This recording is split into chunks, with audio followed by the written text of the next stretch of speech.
L'intelligence artificielle remplacera-t-elle le travail humain ? Quelles compétences humaines resteront indispensables au travail ?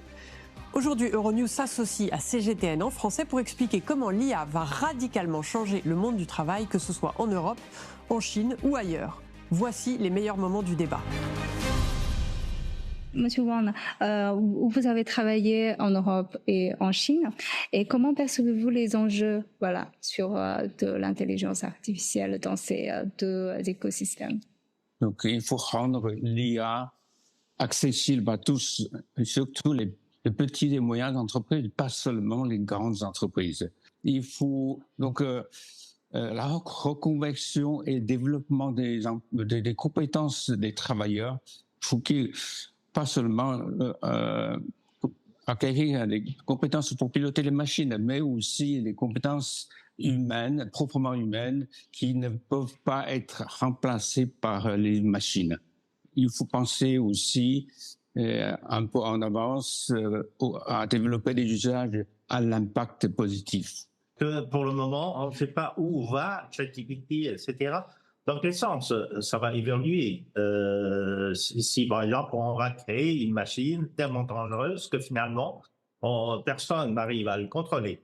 Mais heureusement, jusqu'à l'heure actuelle, il reste encore une machine à penser qui n'a pas les moyens d'action.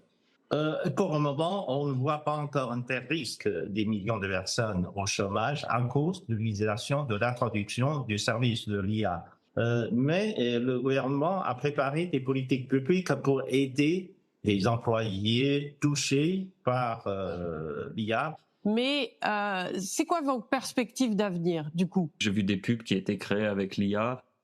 Et même en ce moment, alors qu'en ce moment en Chine, maintenant il y a des documentaires qui sont faits 100% avec l'IA concernant le futur. Je pense qu'effectivement on n'est qu'au début de l'histoire et on est clairement à un moment, l'équivalent d'un moment Internet. Tous les métiers où il y a une interaction sociale, par exemple, ça va rester.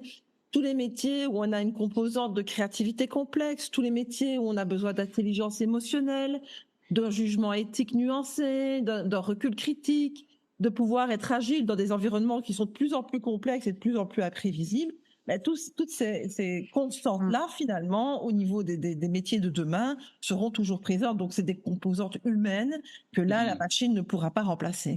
Merci à nos 4 invités et à vous de nous avoir suivis et d'avoir suivi ce débat. Si vous voulez plus d'informations sur le sujet ou simplement regarder d'autres débats, rendez-vous sur euronews.com.